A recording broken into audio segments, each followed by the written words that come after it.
Kalau melihat perdebatan antara kelompok yang pro vaksin dengan anti vaksin, seringkali saya menemukan hal yang lucu. Pertama, kelompok yang anti vaksin selalu mengatakan bahwa antibodi alami yang berasal dari sifat bawaan itu lebih baik daripada antibodi yang dihasilkan oleh vaksin.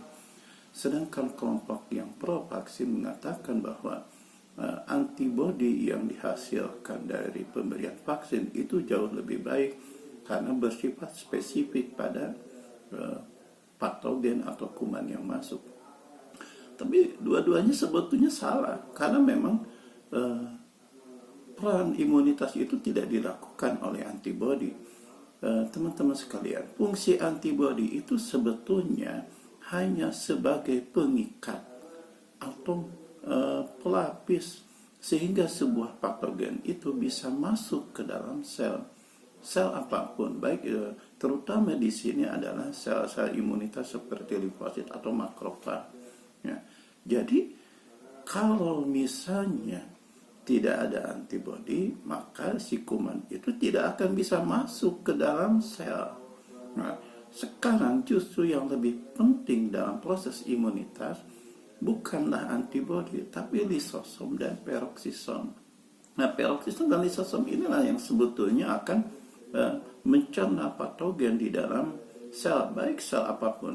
Nah, sayangnya gaya hidup kita itu merusak fungsi dari lisosom dan peroksisom, sehingga si kuman ini setelah dia masuk, baik masuk oleh reseptor maupun oleh antibodi, ini tidak dicerna oleh lisosom dan peroksisom, sehingga si kuman atau patogen ini akan membajak metabolisme sel dan akhirnya berkembang biak di dalam sel dan menimbulkan penyakit buat kita.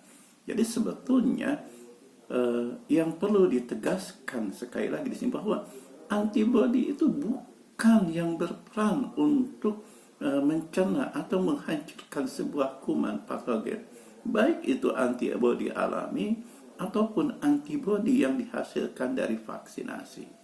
Terima kasih. Itu saja yang bisa saya sampaikan. Salam.